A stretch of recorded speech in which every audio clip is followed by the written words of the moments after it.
नमस्कार मेरे प्यारे बच्चों। एक बार फिर से आप सभी का स्वागत है आपके अपने YouTube channel the PCM vision में। आज का यह वीडियो क्लास 12 जियोग्राफी के second term model paper set 1 का पार्ट 2 है प्यारे बच्चों। और पार्ट 2 में हम लोग क्वेश्चन नंबर 9 से लेकर के 19 तक के सॉल्यूशन को देखेंगे प्यारे बच्चों। पार्ट 1 में हम लोगों ने क्वेश्चन नंबर 1 से लेकर के 8 तक के आंसर को देखा था। अगर आपने पार्ट 1 नहीं देखा है तो डिस्क्रिप्शन में प्लेलिस्ट का लिंक दिया हुआ है, आप लोग वहां से उसे जाकर के देख सकते हैं प्यारे बच्चों। उसे आप लोग जाकर के देख लीजिए। तो चलिए स्टार्ट करते हैं आज के प्रश्नों को। आपका कोई क्वेश्चन हो या डाउट हो या किसी प्रकार का कॉन्सेप्ट हो या बोर्ड परीक्षा, जेईई, नीट, इन सारों सवालों का जवाब आपका अपना फिलो ऐप देने जा रहा है। बता दें कि 24/7 आपको ये जवाब देगा। बस आपको 3 इजी सिंपल स्टेप फॉलो करना है। सबसे पहले आपको नीचे से लिंक प्रोवाइड कर दी गई है, बस आपको मोबाइल नंबर या प्ले स्टोर से डाउनलोड करना है। उसके बाद आपको साइन अप करते ही आपको यहाँ पे क्वेश्चन पेपर को अपलोड करना है। यहाँ पे फोटो क्रॉप करके खींच के उसके बाद आपको अपलोड करते ही 60 सेकंड के अंदर ही इंडिया के टॉप फैकल्टी से जोड़ देगा। आपके क्वेश्चन में आप कहना चाहते हैं कि बल्ब की पावर कितनी है। अगर बल्ब जो है वो 220 वोल्टेज पर ऑपरेट हो रहा है, राइट। इस बैटरी का जो वोल्टेज है वो आपको गिवन है 220। तो ये आपको सिंपल रिलेशन हो गया यहाँ पर। अब अगर कोई आपको और डाउट है तो बताइए। Thank you sir. तो आज ही फिलो ऐप डाउनलोड कीजिए, वीडियो के नीचे डिस्क्रिप्शन में प्रोवाइड कर दी गई है और हमारा रेफरल कोड यूज करोगे तो आपको 10% का डिस्काउंट इंस्टेंट देखिएगा प्यारे बच्चों, 9 नंबर का प्रश्न है, भारत में सड़क परिवहन को परिवहन के अन्य साधनों की तुलना में अधिक उपयोगी क्यों माना जाता है। देखिए, परिवहन के अन्य साधन कौन कौन से हैं? रेल है, आपका हवाई है, तो इनमें से सड़क परिवहन को सबसे अच्छा क्यों माना जाता है? तो देखिए, भारत में सड़क परिवहन को परिवहन के अन्य साधनों की तुलना में अधिक उपयोगी निम्नलिखित कारणों से माना जाता है। देखिए, पहला कारण क्या है? रेल की तुलना में सड़कें बनाने की लागत कम पड़ता है और कम लोगों तथा कम साधन में छोटी दूरी तक पहुंचने के लिए सड़क मार्ग में जाने से कम खर्चा पड़ता है। देखिए, कम खर्च माने कि आप मोटरसाइकिल से पहुंच सकते हैं अथवा भाड़ा गाड़ी से 5 रुपया 10 रुपये ऑटो में पहुंच सकते हैं। इस वजह से सड़क परिवहन ज्यादा ही उपयोगी है। दूसरा कारण क्या है? घर घर तक सामान एवं सेवाएं पहुंचाना सड़कों के कारण संभव हो पाता है। सड़क परिवहन से परिवहन के अन्य साधनों तक कड़ी का काम किया जा सकता है। इससे क्या होता है प्यारे बच्चों, मान के चलते रेलवे स्टेशन आपको जाना है तो सड़क के माध्यम से ही हम लोग जाते हैं, इसलिए यह और भी ज्यादा महत्वपूर्ण हो जाता है अन्य साधनों की तुलना में। देखिए, तीसरा क्या है? 3 पॉइंट यहाँ पे आपको लिखना है प्यारे बच्चों। 3 नंबर का है तो 3 पॉइंट आप लिखिएगा, तभी आपको पूरा नंबर मिलेगा। सड़क उबड़ खाबड़ धरातल और पर्वतों पर बनाई जा सकती है। देखिए, रेलवे को क्या पर्वत पर बनाया जा सकता है क्या? सुरंग बनाना पड़ता है और गड्ढा खोदना पड़ता है तब बनता है प्यारे बच्चों। लेकिन सड़क को पहाड़ों पर भी, उबड़ खाबड़ जमीनों पर भी बनाया जा सकता है। और भारत में सड़क परिवहन का उपयोग सभी स्थानों पर किया जाता है, जैसे गली मोहल्लों, एक राज्य से दूसरे राज्य को जोड़ना, एक देश से दूसरे देश को जोड़ना। इस वजह से सड़क परिवहन अन्य साधनों की तुलना में बहुत ही ज्यादा महत्वपूर्ण है प्यारे बच्चों। तो इसका स्क्रीनशॉट आप लोग ले लिए, नहीं तो टेलीग्राम ग्रुप में इसका पीडीएफ में दे दूंगा। आप लोग सारा पूरा होने दीजिए पार्ट 2, उसके बाद में इसका पीडीएफ वहां पे दे दूंगा, आप लोग वहां से इसे लिख लीजिएगा, ठीक ना। लिखते चलिएगा, तो नहीं तो स्क्रीनशॉट लीजिएगा तो पीडीएफ तो मोबाइल में ही रह जाएगा, समझे। लिखिएगा तभी आपको याद भी होगा और एग्जाम में अच्छा से लिख भी पाएंगे, ठीक ना। देखिए, 10 नंबर का प्रश्न है, आकार के आधार पर विनिर्माण उद्योग को वर्गीकृत कीजिए। आकार के आधार पर यहाँ पे विनिर्माण उद्योग को बांटना है प्यारे बच्चों। देखिए, आकार के आधार पर विनिर्माण उद्योग को निम्नलिखित भागों में वर्गीकृत किया जाता है। इसे इस तरह से आप लिखिएगा तो थोड़ा सजावट होता है, क्योंकि सब्जेक्टिव है, जितना आप सजा के लिखिएगा उतना ही नंबर आपको मिलने वाला है। देखिए, पहला क्या है? बृहत उद्योग। वे बृहत उद्योग उस उद्योगों को कहते हैं जो बड़ी मात्रा में लोगों को रोजगार देकर अपनी बड़ी मशीनों का प्रयोग कर बड़े स्तर पर वस्तुओं का निर्माण करते हैं। जैसे टाटा क्या है? एक बृहत उद्योग है प्यारे बच्चों, ठीक ना। देखिए, वह बृहत उद्योग कहे जाते हैं, जैसे शक्कर, सीमेंट फैक्ट्री, वाहन निर्माण, रेडियो टीवी निर्माण आदि बृहत उद्योग के अंतर्गत आते हैं। अब देखिए, इसको 4 भागों में मुख्य रूप से मैंने यहाँ पे बांटा हुआ है। देखिए, दूसरा क्या है? मध्य उद्योग। क्या है? मध्य उद्योग। मध्य उद्योग वे उद्योग हैं जिनके काम करने वालों की संख्या एक सीमा के से कम होती है। मान के चलिए उस बहुत ही कम होती, मीडियम में होता है। मध्य का मतलब मीडियम में होता है, तथा उनका वार्षिक उत्पादन यानी कि टर्नओवर, जैसे कहते हैं किसी कंपनी का टर्नओवर 100 करोड़ है तो उसका वार्षिक उत्पादन भी एक सीमा के अंदर रहता है। किसी भी देश के विकास करने में इनका एक महत्वपूर्ण भूमिका रहता है प्यारे बच्चों, क्योंकि मीडियम का ही थोड़ा एक तरह बीच वाला ही है, ठीक ना, कड़ी का काम करता है। देखिए, फिर तीसरा है लघु उद्योग। लघु उद्योग वे इकाइयां हैं जो मध्यम स्तर की विनियोग में सहायता उत्पन्न उत्पादन प्रारंभ करती है। इन इकाइयों में श्रम शक्ति की मात्रा भी कम होती है और सापेक्षिक रूप से वस्तुओं का एवं सेवाओं का उत्पादन करता है, यानी कि यहाँ पे कम मात्रा में लघु उद्योग में होता है। अब देखिए कुटीर उद्योग, कुटीर उद्योग का एग्जाम्पल आप लोग समझ सकते हैं, जो टोकरी बनाता है, घर में जो बनाता है, कपड़ा सिलाई, ये सब क्या हो गया, कुटीर उद्योग हो जाता है। देखिए कुटीर उद्योग सामूहिक रूप से उन उद्योगों को कहते हैं जिनमें उत्पाद एवं सेवाओं का सृजन अपने घर में ही किया जाता है, ना कि किसी कारखाने में। कुटीर उद्योग में कुशल कारीगरों द्वारा कम पूंजी एवं अधिक कुशलता से अपने हाथों के माध्यम से अपने घरों में वस्तुओं का निर्माण करते हैं। जैसे कि देखा, टोकरी बनाने वाले क्या करते हैं, वो कम पूंजी के माध्यम से, जैसे कपड़ा सीने वाले कम पूंजी के माध्यम से वो कपड़ा सीते हैं, ऊन कुछ सूटर उटर बुनना, ये सब क्या जाता है, कुटीर उद्योग के अंतर्गत आ जाता है। इस प्रकार से आकार के आधार पर विनिर्माण उद्योगों को 4 भागों में बांटा जाता है। ठीक है, क्लियर है आप लोग यहाँ तक। 11 नंबर का देखिए, बहुत ही आसान प्रश्न, क्लास 9, 10 और पूरा 11 में भी आप लोगों ने पढ़ा होगा। देखिए प्यारे बच्चों, गैर परंपरागत ऊर्जा स्रोतों का वर्णन कीजिए। देखिए गैर परंपरागत ऊर्जा स्रोत वे होते हैं जो हाल ही में प्रयोग में आए हैं। जैसे मान के चलिए, जो पहले नहीं था प्यारे बच्चों, हाल ही में क्या आए हैं, पवन ऊर्जा, सौर ऊर्जा, ये सब क्या हो गया, गैर परंपरागत ऊर्जा के स्रोत हैं सौर ऊर्जा। ठीक ना, सोलर प्लेट क्या प्राचीन भारत में था क्या, नहीं था ना। मध्यकालीन भारत में था क्या, ये आधुनिक भारत में 150 साल पहले आया हुआ है। ठीक ना, भारत में 20 साल पहले आया हुआ है, लेकिन 50 साल पहले विश्व में आ चुका था। देखिए इन स्रोतों का प्रयोग करने के उपाय तथा तकनीक पहले दोनों ही नहीं थे।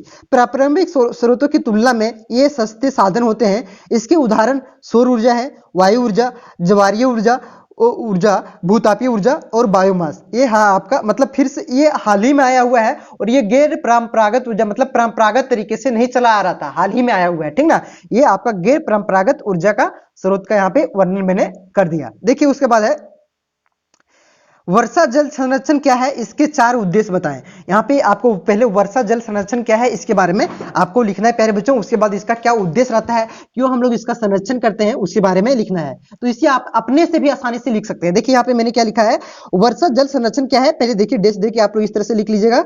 वर्षा जल संग्रहण विभिन्न उपयोगों के लिए वर्षा जल रोकने और एकत्र करने की विधि है। इसका उपयोग भूजल भंडारण को भरने के लिए भी किया जाता है। यह कम मूल्य और पारिस्थितिक अनुकूल विधि के है, जिसके द्वारा अब पानी की प्रत्येक बूंद को सुरक्षित करने के लिए वर्षा जल को नलकूपों, गड्ढा और कुओं में एकत्रित किया जाता है। जैसे वर्षा जल क्या होता है, वर्षा जल को एकत्रित किया जाता है। जैसे डैम, हम लोग डैम बना देते हैं, वहां पे भी वर्षा जल को एकत्रित किया जाता है, लेकिन वो बड़े मात्रा में किया जाता है, और यहाँ पे कम मात्रा में आपसे पूछा जा रहा है। तो देखिए क्या करते, गड्ढा खोद के अपना पानी वहां वर्षा आया, सब घुसा दिए, पानी वहां रह गया। नदी, तालाब भी एक तरह से वर्षा जल का संग्रहण का एक माध्यम है प्यारे बच्चों। ठीक ना, इसकी 4 विशेषताएं देखिए क्या है, निम्नलिखित है। देखिए पहला है पानी की उपलब्धता को बढ़ाता है, जिससे सिंचाई तथा पशुओं के लिए उपयोग किया जाता है।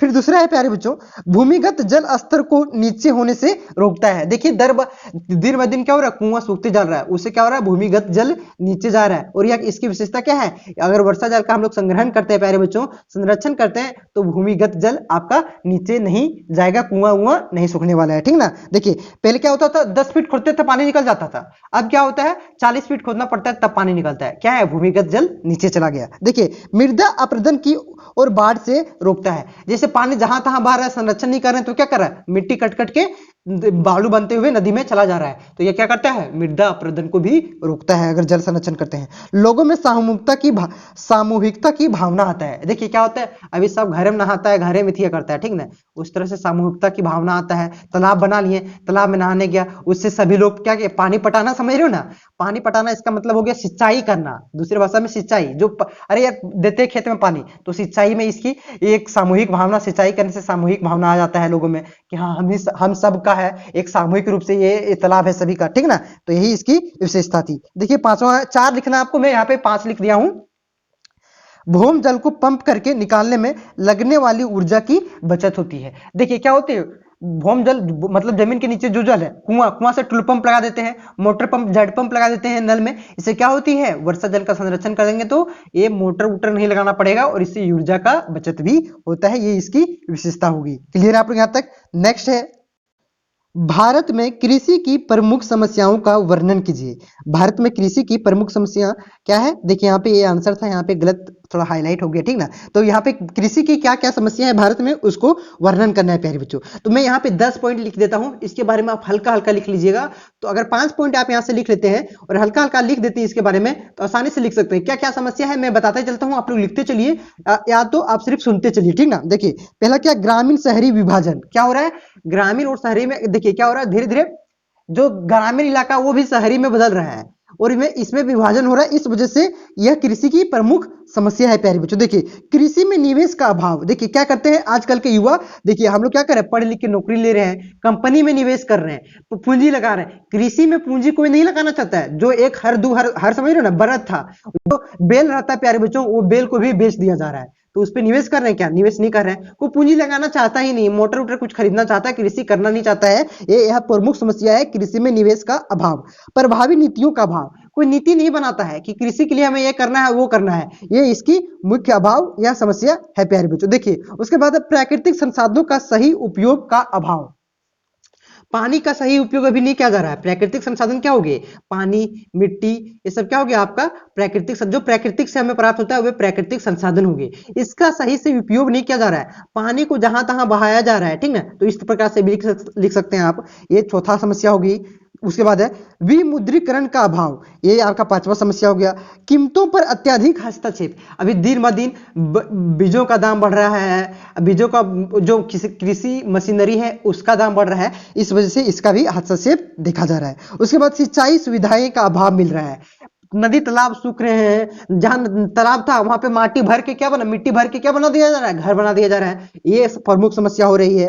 सुस्त उर्वरक उद्योग, यानी कि उर्वरक का ज्यादा उद्योग अभी नहीं हो पा रहा है, वो नहीं चल रहा है, इस वजह से एक प्रमुख समस्या है। उसके बाद मानसूनी पर निर्भरता हमारे पर, देखिए ये प्रमुख है। देखिए इसे आप बड़ा करके इस तरह से लिख सकते हैं, हमारे भारत में कृषि की प्रमुख समस्या एक मानसून भी है। मानसून इसलिए है क्योंकि सिंचाई के लिए नहर तालाब की व्यवस्था नहीं हो रही है, नदियों में पानी सूख रहा है, तालाबों में पानी सूख रहा है, इस वजह से किसानों को पूरी तरह से मानसून पर निर्भर रहना पड़ रहा है, ठीक ना। उसके बाद किसान उत्पादक संगठन, ये पूरी तरह से आपका ठीक नहीं है, कह सकते हैं आप। किसान उत्पादक संगठन देख सकते हैं, अभी आपने किसान, जैसे कि भारतीय किसान यूनियन था जिन्होंने कृषि बिल को वापस करवाया। देखिए इसका क्या हो रहा था, पहले अभाव हो रहा था, लेकिन धीरे धीरे इसका भी अभाव देखा जा रहा है क्योंकि किसानी सब लोग छोड़ रहे हैं। यह प्रमुख समस्या है प्यारे बच्चों, क्लियर आप लोग यहाँ पे। उसके बाद नेक्स्ट देखिए 14 नंबर का प्रश्न है, जनसंख्या प्रवास को प्रभावित करने वाले अपकर्ष कारकों को लिखें। देखिए जनसंख्या प्रवास को प्रभावित करने वाले अपकर्ष कारक हैं डैश। पहला क्या है, एक गंतव्य स्थान के वे कारक हैं जो लोगों को अपनी ओर आकर्षित, यहाँ पे छोटा कर देते हैं, आकर्षित करते हैं, लोगों को ग्रामों से नगरों की ओर आकर्षित होते हैं। दूसरा क्या है, गांवों में को छोड़ करके लोग दिल्ली, मुंबई, कोलकाता जैसे महानगरों में रोजगार के बेहतर अवसर, नियमित काम का मिलना, ऊंचा वेतन, शिक्षा, स्वास्थ्य, परिवहन, मनोरंजन इत्यादि की सुविधा को उपलब्ध होने के कारण प्रवास करते हैं प्यारे बच्चों। देखिए प्रवास मतलब दूसरे जगह पर जाकर के बस जाना। तो इसके अपकर्ष कारक क्या क्या है, यहाँ पे मैंने 2 लिख दिया है, इसी को आप तोड़ करके 3 कर लीजिएगा, ठीक ना। और अपने से इसमें जोड़ दीजिएगा क्योंकि यहाँ पे रोजगार उत्पन्न नहीं हो पा रहा है, इस वजह से लोग पलायन कर रहे हैं।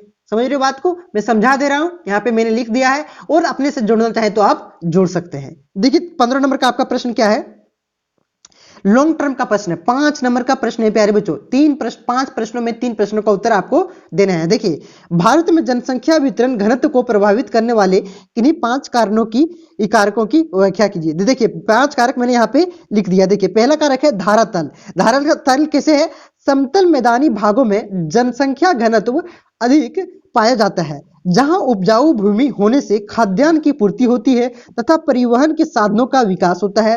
पर्वतीय एवं पठारी क्षेत्रों में मानव निवास की सुविधाएं नहीं होने से जनसंख्या कम पाई जाती है। देखिए मैदानी क्षेत्रों में क्या होता है प्यारे बच्चों, वहां पे लोग ज्यादा रहते हैं, इसका कारण क्या है, वहां पे उपजाऊ भूमि होता है, खाद्यान्नों की वहां पे अच्छी तरह से पूर्ति होता है। देखिएगा अभी तक वहां पे पूर्व उत्तर भारत में जहां पे पहाड़ी इलाका उधर ज्यादा है, मिजोरम, मेघालय, मणिपुर तरफ, वहां पे रेल नहीं पहुंच पाया है, इस वजह से वहां कम लोग निवास करते हैं। और इधर पर उत्तर भारत में आपका ज्यादा लोग निवास करते हैं, कारण क्या, यहाँ पे रेल और सारा कुछ परिवहन के साधन उपलब्ध हो जाते हैं। दूसरा है जलवायु। जलवायु भी इसको प्रभावित करता है। जलवायु कैसे प्रभावित करता है? देखिए, स्वास्थ्यप्रद जलवायु और सम तापमान में जनसंख्या का घनत्व अधिक रहता है। जहाँ पे अच्छी मौसम रहती है, जहाँ तबीयत खराब, देखा था एक बार देखिएगा, ऐसा मौसम आता है कि ऐसा मौसम जहाँ पे अब दिल्ली में देखिए धीरे धीरे कम व्यक्ति हो जाएंगे, क्योंकि वहाँ पॉल्यूशन ज्यादा है, वहाँ मौसम खराब है, ठीक ना। इस वजह से वहाँ लोग निवास नहीं करेंगे, धीरे धीरे अभी कर रहे हैं, कारण यही देखिए 10 साल में ऐसा हो जाएगा। तो जहाँ पे अच्छी मौसम, अच्छी जलवायु मिलेगी, वहाँ लोग ज्यादा निवास करते हैं, और जहाँ पे अत्यधिक गर्म है तो अत्यधिक ठंडी जलवायु से कम जनसंख्या रहती है प्यारे बच्चों। अगर खाली गर्मी रहेगा तो वहाँ क्या रहेगा, आदमी ज्यादा रहेगा क्या, नहीं रहने वाले। जहाँ पे देखिए झारखंड में आदमी ज्यादा सब बस रहे हैं आप धीरे धीरे, तो इसका कारण यहाँ पे क्या है कि यहाँ पे जलवायु सब मिला के ठंड है, गर्मी है, आपका बसंत मौसम है, ठीक ना, इस प्रकार से है। देखिएगा वर्षा भी प्रभावित करता है। वर्षा कैसे? पर्याप्त वर्षा के कारण कृषि विकास और पेयजल की सुविधा होने से जनसंख्या अधिक पाई जाती है, जबकि कम वर्षा के कारण मरुस्थल होने में से वहां जनसंख्या घनत्व कम पाया जाता है। मतलब जहां अच्छी वर्षा होगी, जहां कम होगी, वहां पे ज्यादा लोग निवास करेंगे, क्योंकि वहां पे कृषि हो सकता है। और जहां कम वर्षा होगी वहां पे मरुस्थल रेगिस्तान बन जाएगा, तो वहां निवास करेंगे क्या, नहीं ना करेंगे। एक कारण ये भी है। देखिए उसके बाद है कृषि का विकास। जिन क्षेत्रों में कृषि का विकास हुआ है वहां खाद्यान्न की पूर्ति, भरण पोषण के साथ ध्यान, इसको क्या हो गया, रुकिए देखो थोड़ा, हाँ देखिएगा, अधिक जनसंख्या घनत्व पाया जाता है। जहाँ पे कृषि, देखिए पंजाब में आपका अधिक जनसंख्या घनत्व पाया जाता है, क्योंकि वहाँ पे कृषि का ज्यादा होता है, वहाँ पे आपका आसानी से खाने वाला मिल जाता है, खाद्यान्नों की पूर्ति हो जाती है, यह भी एक तरह से फैक्टर है। उसके बाद उद्योगों का विकास। देखिएगा जहाँ पे उद्योग ज्यादा रहेंगे वहाँ पे लोग क्या करेंगे, ज्यादा बसेंगे, वहाँ पे जनसंख्या घनत्व ज्यादा पाया जाएगा। तो देखिए औद्योगिक क्षेत्रों में रोजी रोटी कमाने के लिए दूर दूर आकर बस जाते हैं। उद्योगों के विकास के लिए से जनसंख्या घनत्व अधिक होता है। जहाँ पे उद्योग ज्यादा होते हैं वहां पे जनसंख्या, दिल्ली मुंबई में देखिए, दिल्ली में जनसंख्या घनत्व ज्यादा है, मुंबई में जनसंख्या घनत्व ज्यादा है, क्योंकि वहां पे एक कारण इसका है क्योंकि रोजगार के लिए वहां पे ज्यादा लोग जाकर के बस जाते हैं, ठीक ना। देखिए छठा क्या है, 5 ही लिखना है, आप 6 लिख सकते हैं। खनिज पदार्थ, जहां पे खनिज पदार्थों की भरपूरता पाई जाती है वहां पे जनसंख्या घनत्व आपका ज्यादा पाया जाएगा। धनबाद में झारखंड का सबसे ज्यादा घनत्व, जनसंख्या घनत्व पाया जाता है। क्या, क्यों, उसका कारण क्या है वहां पे? इसका कारण ये है प्यारे बच्चों, क्योंकि वहां पे खनिज की भरपूरता पाई जाती है, कोयला ज्यादा मात्रा में पाया जाता है, रोजगार में लोग वहां पे ज्यादा बस जाते हैं। देखिए लोहा, कोयला, मैग्नीज आदि खनिज उत्पादक क्षेत्रों में रोजगार उपलब्ध होने से घनी जनसंख्या पाई जाती है। उसके बाद 16 नंबर का प्रश्न है, भारत में गेहूं उत्पादन एवं वितरण का वर्णन करना है। देखिए मैं यहाँ पे पॉइंट लिख दिया हूं, आप इसे आराम से चाहे तो डायरेक्ट लिख सकते हैं, जिस तरह निबंध लिखते हैं उस तरह से, लेकिन पॉइंट पे अगर आप लिखते हैं तो आपको ज्यादा नंबर मिलेगा, और इसमें से आप कुछ भी जोड़ सकते हैं प्यारे बच्चों, जो सुटेबल पॉइंट है, ठीक है। जरूरी नहीं है कि हम जो बताएंगे वही लिखना, आपको आप समझिए और अपने से भी लिखिए। देखिए भारत का दूसरा मुख्य फसल क्या है, गेहूं है प्यारे बच्चों। भारत विश्व का 12.3% गेहूं उत्पादन करता है, 2016 रिपोर्ट के अनुसार है, ठीक ना। गेहूं एक रबी फसल है का उदाहरण है, जहां पे तापमान कम पाया जाता है। जब तापमान कम होता है वहीं पे गेहूं का उत्पादन होता है। देखिए शीतोष्ण कटिबंधीय क्षेत्रों में शीत ऋतु में अक्टूबर से मार्च तक गेहूं का उत्पादन होता है प्यारे बच्चों। भारत में 75% उत्पादन कहाँ पे होता है गेहूं का? देखिए भारत में 75% उत्पादन गेहूं का पंजाब, हरियाणा, जहां पे 4000 किलोमीटर प्रति हेक्टेयर उत्पादन किया जाता है, किलोग्राम, ठीक ना। एक हेक्टेयर में कितना, 4 टन, कितना, 4 टन उत्पादन किया जाता है। 1 टन बराबर 1000 किलो होता है, ठीक ना। देखिए उसके बाद है उत्तर प्रदेश, राजस्थान, बिहार, मध्य प्रदेश में भी गेहूं का उत्पादन किया जाता है मुख्य रूप से, ठीक ना।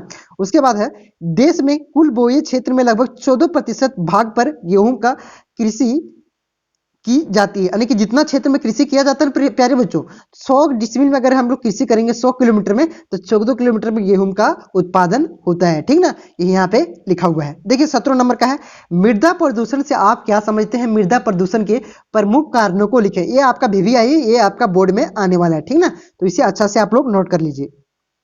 देखिए प्यारे बच्चों, मृदा प्रदूषण किसे कहते हैं पहले वो समझिए। मृदा प्रदूषण मृदा में होने वाले प्रदूषण को कहते हैं। यह मुख्यतः कृषि में अत्यधिक कीटनाशक जो दवाई प्रयोग करते हैं का उपयोग या ऐसे पदार्थ जिसे मृदा में नहीं होना चाहिए उसके मिलने से होता है। जैसे सिलिकॉन हो गया, यूरिया मारते हैं उससे भी मृदा प्रदूषण होता है, लेकिन कम मात्रा में होता है।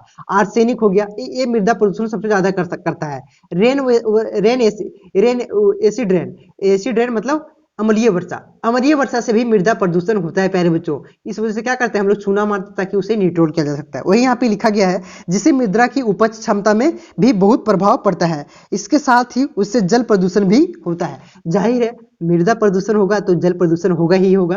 तो ये जिसे कीटनाशक प्रयोग करते हैं, ये शीशा उसा हम लोग फेंक देते हैं, प्लास्टिक फेंक देते हैं, इससे मृदा प्रदूषण होता है और इसका मुख्य कारण यही सब है। देखिए इसका मुख्य कारण क्या है, मैंने यहाँ पे मृदा प्रदूषण के कारण को लिखा है। देखिए पहला क्या है, मृदा प्रदूषण के यहाँ पे पहले इसको थोड़ा अच्छा से लिख लिए, उसके बाद हमने कारण एक पॉइंट बना के लिखा है। देखिए मृदा प्रदूषण के स्रोतों में विभिन्न तत्व होते हैं जो प्रदूषक का उत्पादन करते हैं, जैसे पेट्रोलियम, भूमिगत भंडारण, टैंकों के टूटने से, हाइड्रोकार्बन, शुष्क सफाई रसायनों का रिसाव, कचरा भराव से प्रदूषकों के निर्लक्षण, सतही जल अफवाह जल प्रदूषक से ढोते हैं का, खुले स्रोत में मिट्टी में रिसाव और कीटनाशक, ये मुख्य कारण है प्यारे बच्चों। अब पॉइंट में देखिए मैंने क्या लिखा है, भूतल खनन। देखिए इसके से क्या होता है, भूतल खनन का मतलब हो गया जो खनन करते हैं, कोयला उला निकाल लेते हैं, इससे भी मृदा प्रदूषण होता है। देखिए किसी कोयला और धात्विक अयस्कों से के खनन से भारी मात्रा में मृदा प्रदूषण उत्पन्न होता है।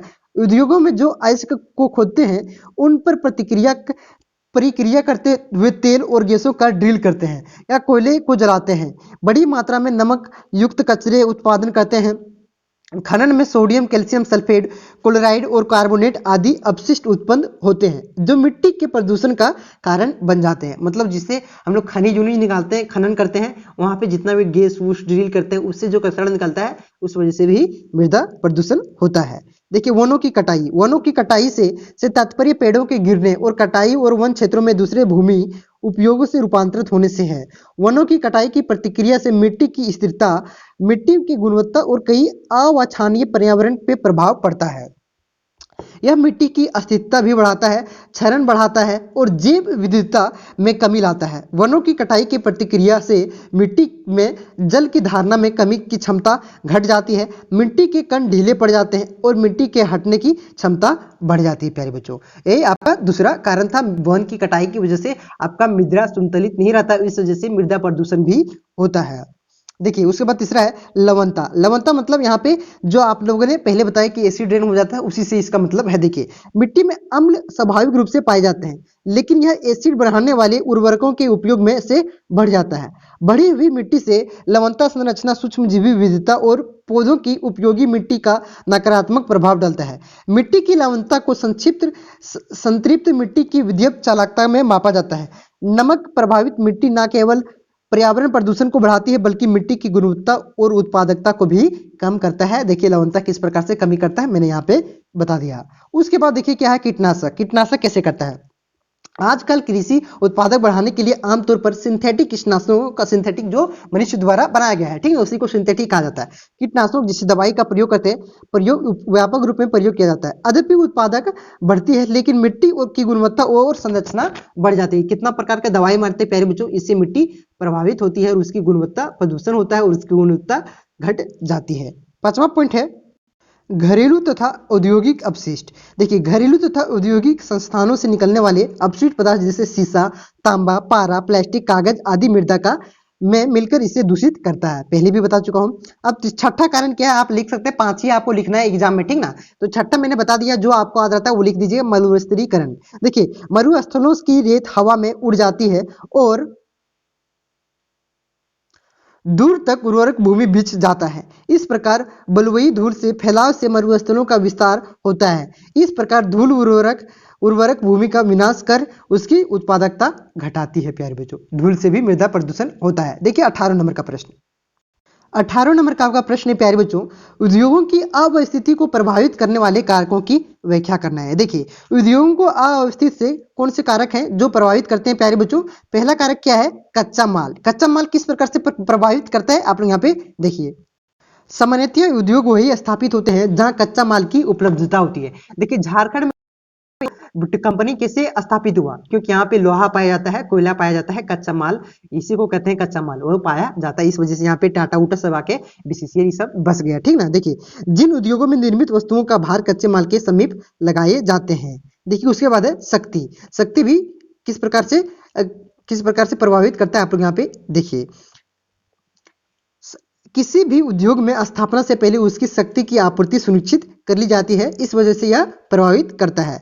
एल्युमिनियम उद्योग की शक्ति साधन के नज़दीक लगाए जाते हैं क्योंकि इसमें बिजली बहुत अधिक उपयोग किया जाता है। देखिए आप लोगों ने एल्युमिनियम यहाँ पे सबसे पूरे भारत का लगभग 16%, कितना 16% एल्युमिनियम भारत झारखंड में उत्पादन किया जाता है प्यारे बच्चों, और यहीं से बन करके दूसरी ओर जाता है, तो ये भी उसका कंपनी लगाने का एक तरह से प्रभावित करता है। तीसरा है बाजार।